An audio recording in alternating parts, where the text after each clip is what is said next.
My name is Brooke Anderson, and the exact second my mother-in-law realized she couldn't control my life anymore happened at her family dinner table in Bellevue, Washington, when she slid a printed letter across the placemat and said, "Sweet as vinegar, sign this. You will quit your job.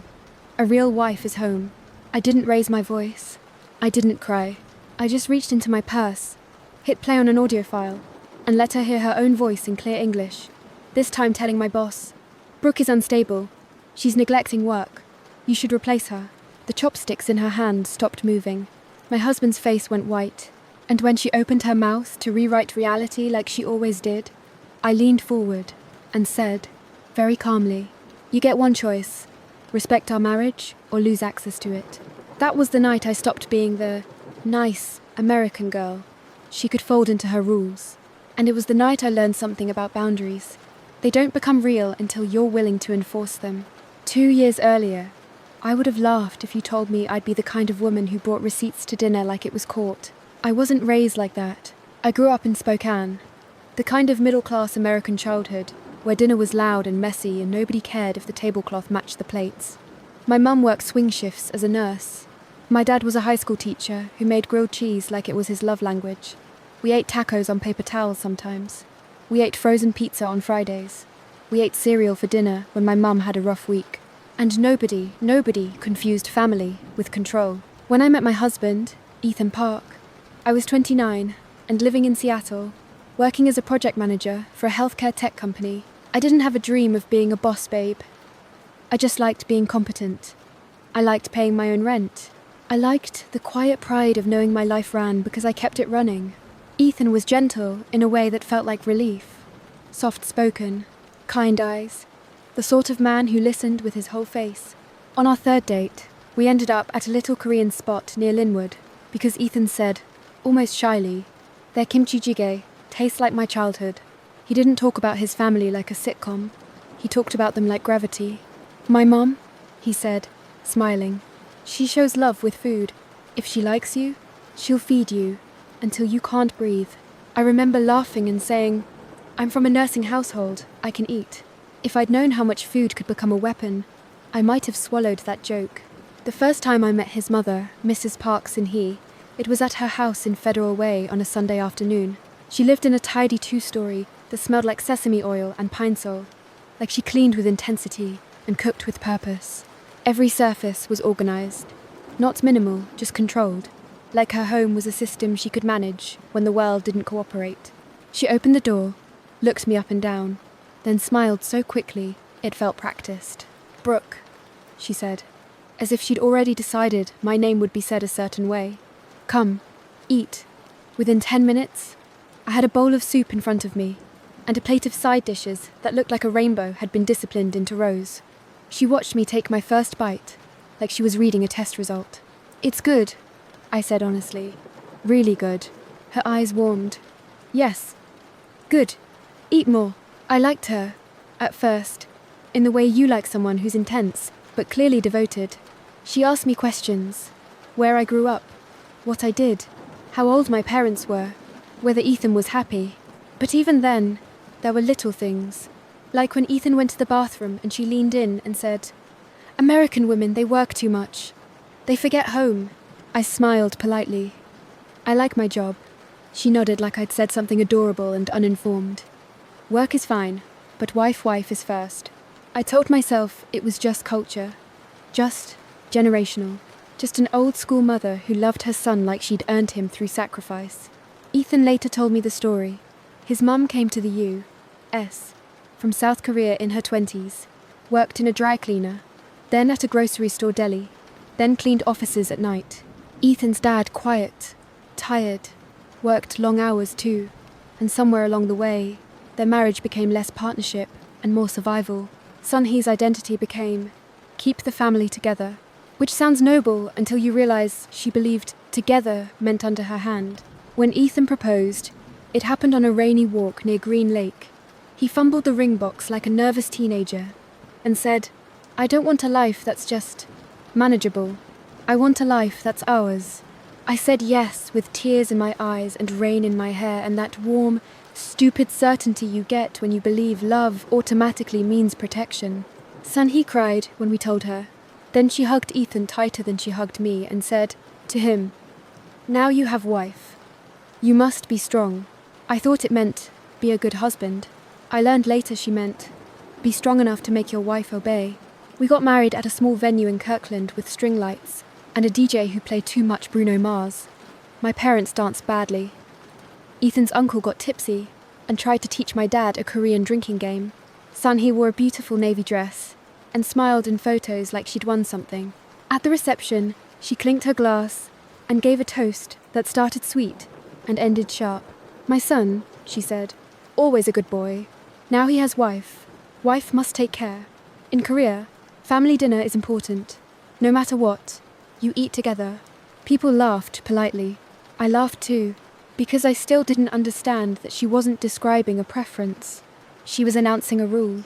The first year of our marriage, I tried so hard I could practically taste metal from the effort.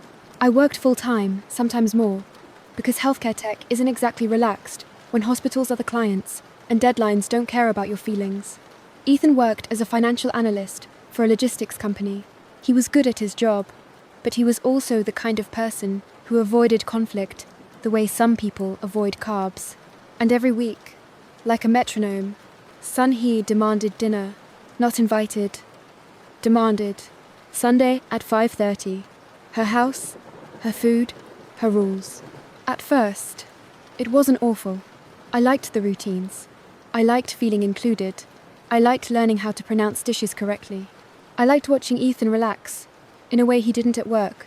Shoulders down, voice lighter, becoming son instead of employee. But then, Sunday became more than Sunday. It became Thursday too. "Family dinner," she'd text Ethan. "You come. Brooke, come. 6. Ethan would glance at me with that pleading, apologetic look and say, "She already started cooking, babe." It would be a thing. A thing? In our marriage, a thing meant my boundary would become her tantrum, and Ethan would stand in the middle, hoping gravity would stop working. So I went. I brought dessert. I brought flowers. I complimented her cooking until my mouth felt like it belonged to someone else. I tried to be the kind of daughter-in-law you see in commercials. Helpful, respectful, smiling. Sunhee rewarded me with criticism disguised as advice. "You cut onion too big," she'd say, taking the knife from my hand. "You don't wash rice enough. Brooke, you are too thin. A wife must look healthy." Then, slowly, the comments got more pointed. "You come late. You don't respect dinner. I call Ethan. He says you have meeting. Always meeting. You don't need so much work money. Ethan has job." Sometimes she'd say it in Korean, to Ethan, while looking right at me like I wasn't worth translating for. And Ethan would do the thing that broke me, in tiny pieces. He'd smile awkwardly and say, "Mom, Brooke's busy." Like my life was a schedule problem, not a personhood problem. The worst part was how she framed it as love. "You think I am mean?" she'd say, handing me another scoop of rice. "No, I care. I make you better wife." I didn't want to be a better wife. I wanted to be a partner. When Ethan and I moved into a townhouse in Bellevue, Sunhee took it as an invitation to expand her territory. At first, it was innocent seeming. She'd show up with soup, or bags of groceries, or new dish towels that matched nothing in my kitchen because she assumed my taste didn't matter. Then she started helping. She'd open cabinets and rearrange them while I was on a work call. She'd move my spices because this is better. She'd throw away my Tupperware because cheap plastic. One afternoon, I came downstairs after a meeting and found her standing at my sink, scrubbing it like she was trying to erase me. "Hi," I said carefully. "What are you doing?" She didn't even look guilty. "I clean," she said. "Your house needs too much clutter. Makes mind clutter." I blinked. "I didn't ask you to clean." She finally looked up, eyes sharp. "I am family. I don't need ask." That sentence landed in my chest like a stone. I told Ethan later, trying to keep it calm, "Your mum can't just come in and reorganize our home." Ethan rubbed his face. "She's just trying to help." "She's not helping," I said. "She's claiming." He frowned like I'd used a word that felt unfair. "Can we not make it dramatic?" There it was again. If I objected, I was dramatic. If she invaded, She was caring. I started doing what women like me do when we're trying not to explode. I tried to optimize. I built a schedule: meal prep on Sundays, laundry on Wednesdays, grocery run after work on Fridays, clean the kitchen every night, leave the house presentable so she had less ammunition. I told myself, if I keep everything perfect, she'll stop treating me like a failing student. But perfection doesn't make controlling people relax. It makes them raise the bar, the pressure built in 1,000 small humiliations. Like the time she showed up unannounced at 4:45 p.m, stepped into my kitchen like it belonged to her, and said, "Tonight I teach you." I was wearing sweatpants because I'd been in back-to-back meetings all day and my brain was fried. I had planned to heat leftovers and collapse. "Teach me what?" I asked. "Dinner," she said, already opening my fridge. "You will make japchae. Husband-like. You must learn." I stared at her. "I have work. I'm still working." She waved her hand like work was a mosquito. "Work is always. Family dinner is once." "It's not once," I said, and my voice sharpened before I could soften it. "It's constantly." She paused, turned slowly, and gave me a look that felt like punishment. "You are talking back," she said quietly. That phrase, talking back, hit me weirdly. Like I was a teenager and she was the authority. Like my adulthood was conditional. "I'm not talking back," I said, taking a breath. "I'm telling you what I can and can't do." Sunhee smiled like I'd said something naive. "You can. You choose not to." Then she started cooking in my kitchen, as if I wasn't even there. That night, Ethan came home to the smell of sesame oil and the sound of his mum giving orders in Korean. He kissed her cheek, thanked her, ate the food, and looked at me with gratitude like I should be grateful too. After she left, I said quietly, "Ethan, you need to talk to her." He sighed. "About what?" "She made us dinner." "About her showing up unannounced and taking over," I said. He stared at the sink like it had the answer. "She's lonely, Brooke." I felt my chest tighten. "So I'm her coping mechanism." His eyes flicked up. "That's not fair." Nothing was fair. That was the point. I tried to compromise. I suggested we host dinner at our place once a month, on a night that worked for us. I suggested ordering takeout sometimes. I suggested boundaries that sounded reasonable, like, "Please text before coming over. Please don't rearrange the house. Please don't criticize my job." Sunhee reacted to every boundary like an insult. One Saturday, we invited her over for a casual dinner, burgers and salad, normal American comfort food. I grilled. Ethan made fries in the air fryer. I set the table with mismatched plates because I am not a museum curator. Sunhee arrived, walked in, took one look at the table, and said, "This is not dinner." I blinked. "It's food." She sat down anyway, and the whole meal felt like I was eating under a judge's gaze. Halfway through, she sighed dramatically and said, "When Ethan was little, I always make soup, always rice, always sit together. Now," she looked at my burger like it offended her ancestors. "Now family is like fast food." Ethan laughed nervously. "Mum, it's fine." No, it wasn't. Because the burger wasn't the issue. The issue was that she could not accept a world where she wasn't the center of the family's gravity. And the more I tried to be pleasant, the more she treated my pleasantness as permission. The real escalation, the point where it stopped being annoying and became threatening, happened the week I got a promotion. It wasn't glamorous. It was more responsibility and longer hours. But I was proud. I'd worked for it. I'd survived a chaotic year of product launches and client demands, and the kind of corporate politics that drains you quietly. When my boss called me and said, "We want you leading the new implementation team," I felt something bloom in my chest. Pride.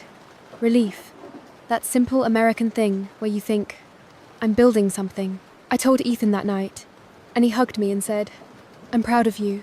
Then I told Sunhee at Sunday dinner, trying to include her, trying to let her see me as more than a kitchen assistant. She paused mid-chew. "Promotion?" she repeated. "Yeah," I said, smiling. "More money too." Her eyes narrowed slightly. "More time at work." "Probably," I admitted. "At least for a while." She set her chopsticks down like she was preparing to deliver a truth. "No," she said. I blinked. "No?" "No," she repeated. You are married now. You don't chase. I felt heat climb my neck.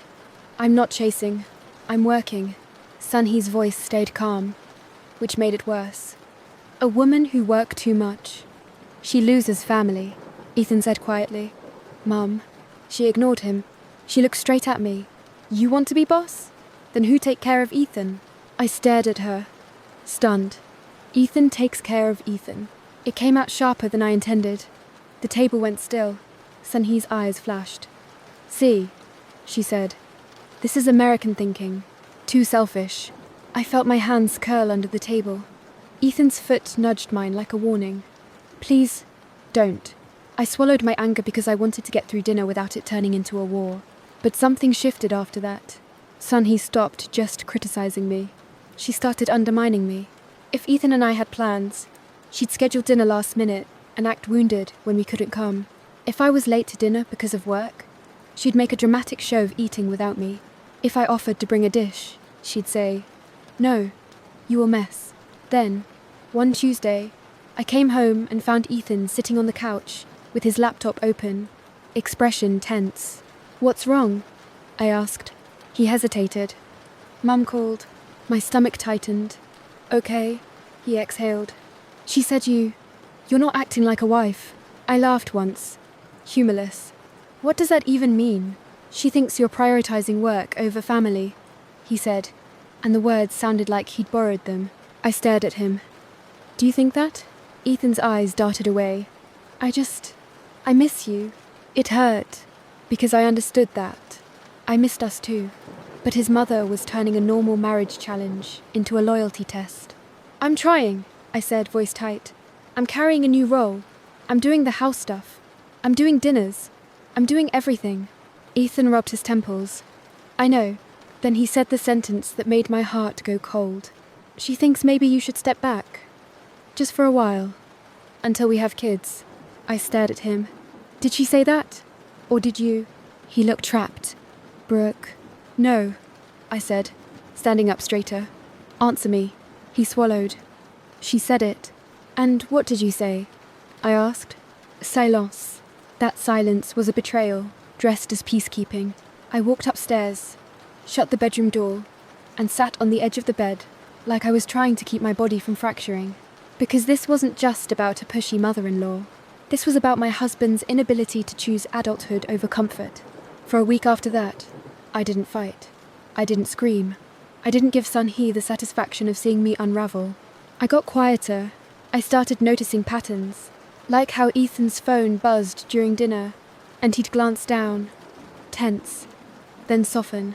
Like how he'd suddenly suggest we go to his mum's house on nights we'd planned to stay in. Like how he'd repeat her phrases, family first, respect, not like that, without realizing he was becoming her echo. And then there was the smallest thing that tipped me into something else. Suspicion. One morning, I was in my office at home, half work setup, half chaos, when my company Slack pinged with a message from my boss. "Hey Brooke, quick check-in. Everything okay? Heard some concerns." My fingers went cold on the keyboard. "Concerns?" I called him, heart pounding, and said, "What concerns?" He hesitated, then said carefully, "Someone called HR, anonymous, said you've been unstable lately, that you're overwhelmed and making mistakes." My mouth went dry. "That's not true. I didn't think it was," he said, "but it was specific. Mentioned you can't balance home and work." I felt my stomach drop through the floor, because I knew before I could prove it. After the call, I sat there staring at my screen until the letters blurred. Then I did something I'd never imagined doing with my husband's mother. I started documenting, not because I wanted revenge, because I suddenly understood I wasn't dealing with annoying cultural differences. I was dealing with sabotage. That night, I told Ethan about the HR call. He looked shocked, genuinely. "That's insane," he said. I watched his face closely. "Do you think your mum would do that?" His eyes widened. "No, she wouldn't." I didn't argue. I didn't accuse. I just said quietly, "Okay." Then I bought a Ring camera, not because I was paranoid, because I wanted to know the truth without begging for it. 2 days later, I got it. I was at the office rare now, because my team was hybrid, when I got a motion alert. Sun Hee, at my front door. I opened the live view and watched her pull out a key. A key I had never given her. My blood went cold. She let herself in. I sat in my office chair, hearing my own breath, and watched my mother-in-law walk into my house like she owned it. She didn't look around like someone checking in. She walked straight to my kitchen, opened drawers, moved things. Then she went upstairs, into my bedroom. My vision tunneled. I left work early. I drove home with my hands clenched so hard on the steering wheel, my knuckles ached. When I walked in, she was in my living room, folding a throw blanket like she was staging a model home. "Brooke," she said brightly, "you home early? Good. We talk." I forced my voice calm. "How did you get a key?" She blinked like I'd asked something rude. "Ethan gave." "Of course he did." I stared at her. "Why are you in my house when I'm not here?" She waved her hand. "I clean. I help. You are busy." "That's not the point," I said, and my voice shook despite my effort. "You can't let yourself in. Ever." Her smile thinned. "Why? I am family." I felt that old heat rise, anger and something sharper. Clarity. "Family doesn't mean you get to trespass," I said. Her eyes hardened. "You are disrespectful because I don't let you control me?" I asked. She stepped closer, voice lowering, dangerous, soft. "A good daughter-in-law respects mother. You don't. That is why problems come." It was like she was casting my life as punishment for my disobedience. I felt my chest tighten. "If you're going to be in our life," I said slowly, "you will respect our home. You will not come in without permission. You will not rearrange my house. And you will not interfere in my work." For a second, she looked almost amused. Then she said, "You think you can make rules for me?" "Yes," I said. "In my home?" "Yes." She stared at me, and I realized she had never been told no by someone who meant it. Ethan came home an hour later, and I didn't ease into it. I didn't soften. I didn't protect him from discomfort. "Why does your mum have a key?" I asked. Ethan froze. She asked. "For emergencies." "And did you tell me?" I asked. He opened his mouth, then shut it. "I forgot." I laughed small, bitter. "You forgot to tell me your mother can enter our home whenever she wants." He flinched. "Brooke, it's not like..." "It is exactly like that," I said. Then Sun Hee appeared behind him like she'd been waiting to prove she outranked me. "She is angry for nothing," she told Ethan in Korean. I didn't understand every word, but I understood the tone. Dismissive, triumphant. Ethan answered her quietly, then turned to me, pleading. "Can we talk about this calmly?" Something inside me snapped, not loud, not dramatic, just a clean break. "I have been calm," I said. "I have been polite. I have been accommodating.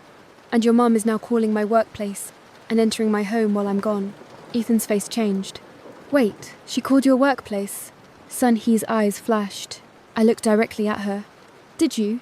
She didn't deny it. She didn't even pretend. She shrugged. "I worry. I protect my son." Ethan stared at her, stunned. "Mom, that's not..." She cut him off, voice sharp. "She is making you weak." And there it was, the whole belief system exposed. Ethan wasn't a husband to her. He was a possession she feared losing. I turned to Ethan and said quietly, "We need therapy." Sun Hee scoffed. "Therapy is for crazy people." "No," I said. "Therapy is for people who want to stay married." Ethan looked like someone had finally handed him a map after years of wandering. "Okay," he whispered. Sun Hee's face tightened. "No, she is controlling you." I almost laughed at the irony. "I'm controlling him by asking for boundaries? While you literally broke into my house?" She stepped toward me, voice rising. "I am his mother, and I'm his wife," I said, voice steady now. "That means you don't outrank me in our marriage." Ethan finally spoke, and his voice was shaky, but real. "Mom, you can't do this." Sun Hee stared at him like he'd slapped her. Then she did what controlling people do when they lose one lever. She pulled the biggest one. She started crying. Not quiet tears. Big, dramatic sobs. "I sacrifice everything," she cried. "I come America for you. I work like dog for you. And now you choose her? She chained you."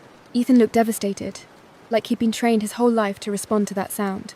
My stomach twisted. Because I wasn't heartless. I could see her pain. I could see the years of sacrifice.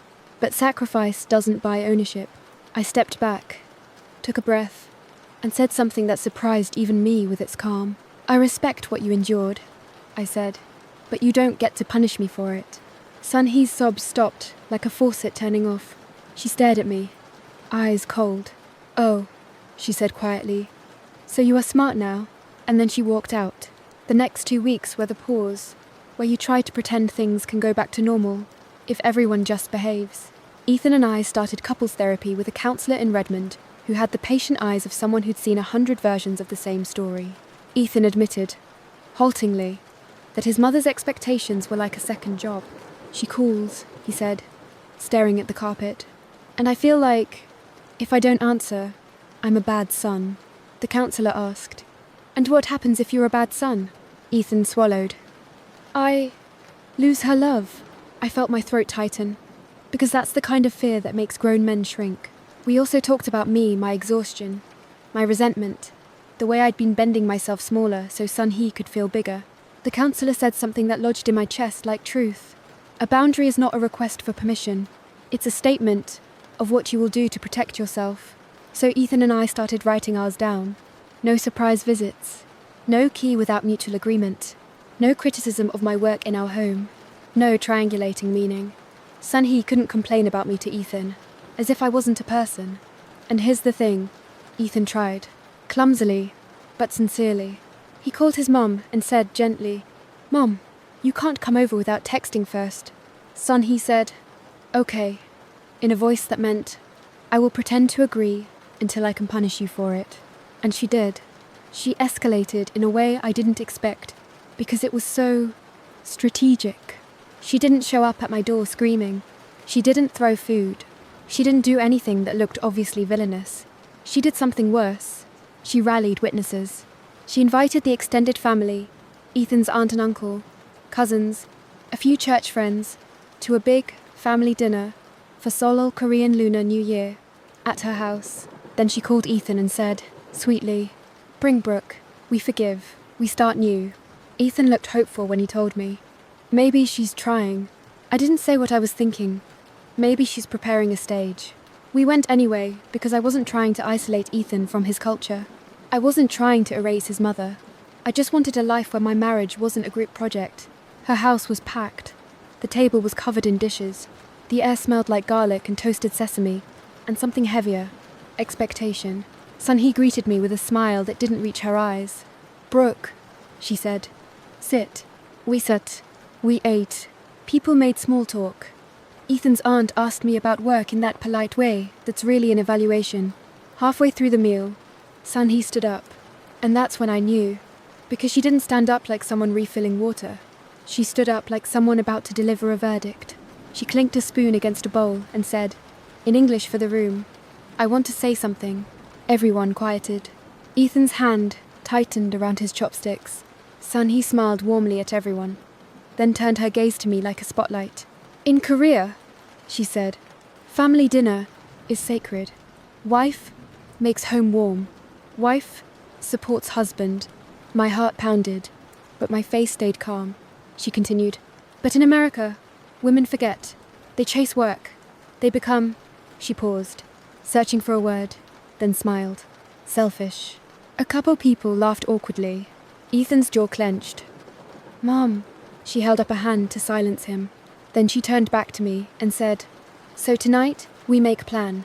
Brooke will reduce work hours. She will focus on home. And soon, baby." I felt the room tilt. Not because I was shocked she wanted that, because she said it like she'd already decided. Then she reached under a folder on the sideboard and pulled out papers and slid them toward me, across the table. "Sign," she said. "It is agreement. Family agreement." My stomach went cold. I looked down and saw what it was.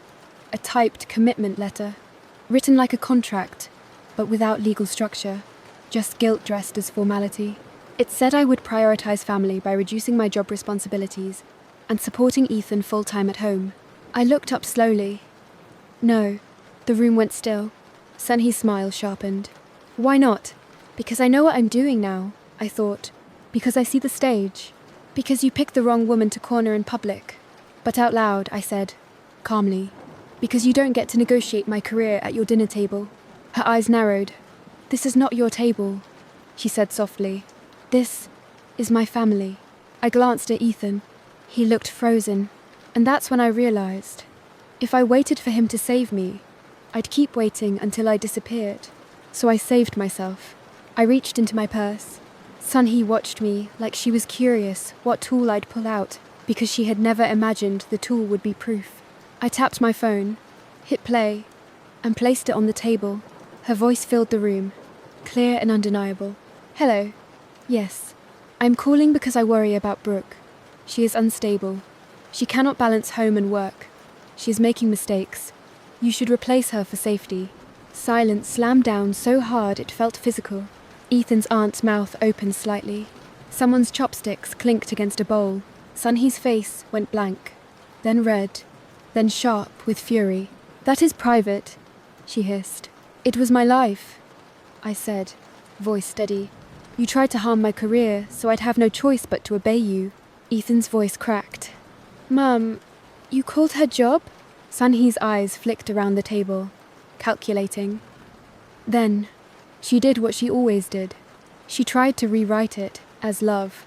I protect you, she said to Ethan. She is taking you away.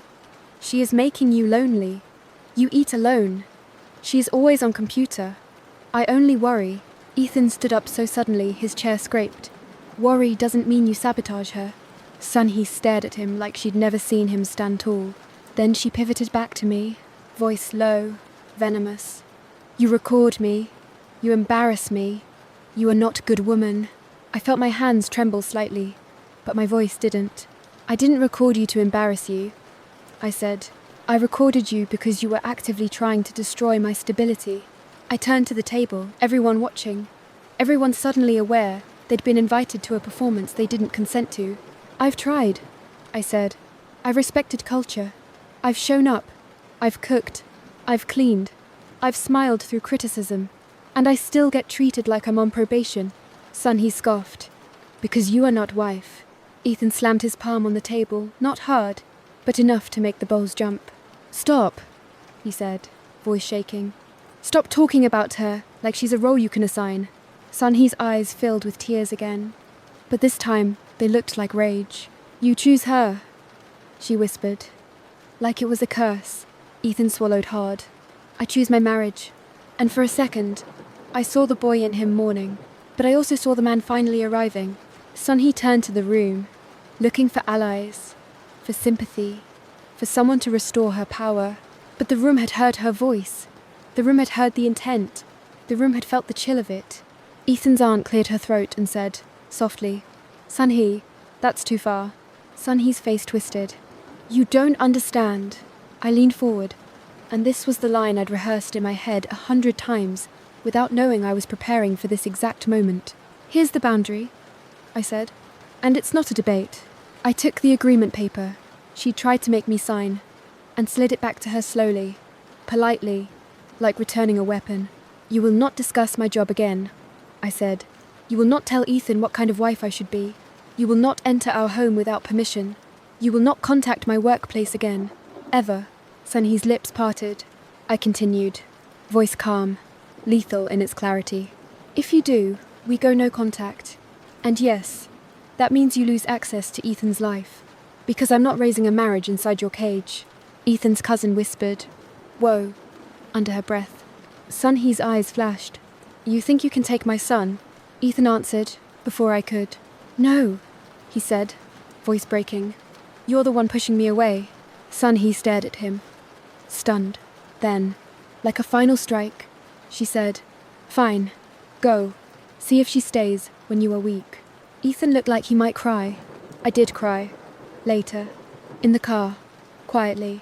Because even when someone is wrong, it hurts to watch a family fracture. But at that table, I stayed steady. Ethan picked up his coat. I stood too. Before we left, I looked at Sunhee really looked, and said, softly, I'm not your enemy, but I'm not your instrument either. Then we walked out. In the car, Ethan gripped the steering wheel, like he didn't trust his hands. I'm sorry, he whispered. I stared out the window at the wet Washington streets, at the glow of gas stations and late-night drive-thrus, at the normal world that keeps moving even when your family falls apart. I'm not interested in apologies anymore, I said quietly. I'm interested in change. And here's the part people don't tell you. Setting boundaries isn't one dramatic moment. It's a series of follow-throughs. Sun-hee didn't magically transform because her performance failed. She retaliated. She sent texts to Ethan, long paragraphs about sacrifice and betrayal. She called his aunt to cry. She told church friends I was controlling. She even showed up at our townhouse one Saturday morning because of course she did, pounding on the door and shouting Ethan's name. But this time, we didn't negotiate. We didn't open the door. Ethan texted, "Mom, leave. We'll talk when you can be respectful." She screamed through the door. "She made you do this." Ethan's voice shook when he answered through the wood. "No, Mum. You did." After she left, I sat on the couch, shaking, and Ethan sat beside me, silent for a long time. Then he said, quietly, "I want to be different." I believed him not because he said it, but because he was finally willing to disappoint her, to protect us. We changed the locks. We removed her key from the story. We wrote a formal boundary email together, not dramatic. Just clear, stating expectations and consequences. We told his extended family, calmly, what happened. Not in a smear campaign way, in a truth way. And I did something that felt both petty and necessary. I emailed HR at my company and told them, if any outside calls come in about me, please route them to me directly. This is a family harassment issue. I have documentation. My boss replied, "Understood, and I'm sorry you're dealing with that." The relief I felt was physical. 3 months passed with limited contact. Then Sun-hee requested a meeting. Neutral location, a coffee shop in Factoria. Ethan and I went together. Sun-hee sat stiffly, hands folded, lips pressed tight. She looked smaller outside her house, outside her territory. She didn't apologize right away. She started with the safest thing, food. "I made kimbap," she said, sliding a container toward Ethan like a peace offering. Ethan didn't take it immediately. He just said, "Mom, you can't do what you did." Sunny's jaw tightened. I was scared. I spoke gently, because I wasn't trying to win a war anymore. I was trying to build a life. "Being scared doesn't justify harm," I said. She stared at her hands. "In my life, if you don't control, you lose," she whispered. Ethan's eyes softened. "Mom, you already lost Dad." Sun-hee flinched, and I realized that was the wound underneath her control, the thing she never named. Ethan continued quietly, "You don't get to lose me too, but you will, if you keep treating Brooke like an obstacle." Sun-hee's eyes filled with tears, real ones this time, not performance. "I don't know how," she whispered, and that was the only honest thing she'd said in months. We didn't fix everything that day, but we made a new rule. Contact was allowed only if respect was present. If she insulted me, the meeting ended. If she pressured Ethan, the call ended. If she tried to manage my job, the conversation ended. And we enforced it. The first time she said, "Maybe you work less," Ethan said calmly, "Mom, stop." And when she continued, he stood up and said, "We're leaving." We left. No yelling, no drama, just consequence. It took time. It took repetition. It took Ethan rewiring himself in therapy, from good son to adult partner. And it took me letting go of the fantasy that I could earn respect by over-functioning. 6 months after that Lunar New Year dinner, Sun-hee invited us over again. I didn't want to go. My body still remembered the table like a threat. But Ethan held my hand and said, "We go for 1 hour. If it's bad, we leave." We went. The table was set. The food was beautiful. Sun-hee greeted me at the door, and this is how I knew something had changed. She didn't comment on my clothes. She didn't comment on my weight. She didn't comment on my schedule. She just said, quietly, "Brooke, come in." During dinner, she asked, carefully, "Work is okay?" It wasn't warm, but it wasn't sharp. "It's good," I said. She nodded. "Good." Then she surprised me, she said, without looking up. I should not call. Ethan froze. I froze too. Sun-hee's voice was tight, like the words hurt to say. I was wrong. I thought, if you lose job, you stay home. I thought, I save my son. Her eyes flicked up, briefly, and I saw shame. They're small, but real. I should not do that, she said again.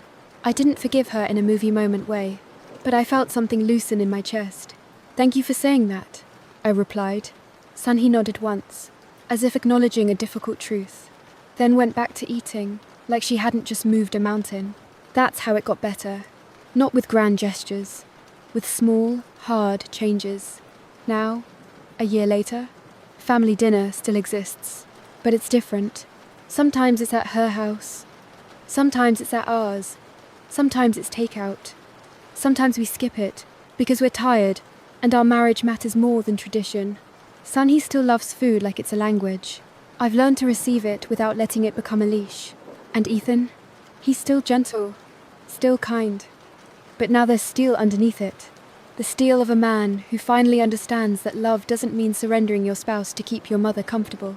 If there's a lesson in all of this, it's not mothers-in-law are evil, or culture is the problem. It's this. Respect isn't proven by obedience. Family isn't measured by how much you endure. And boundaries aren't cruelty. Boundaries are what make love survivable.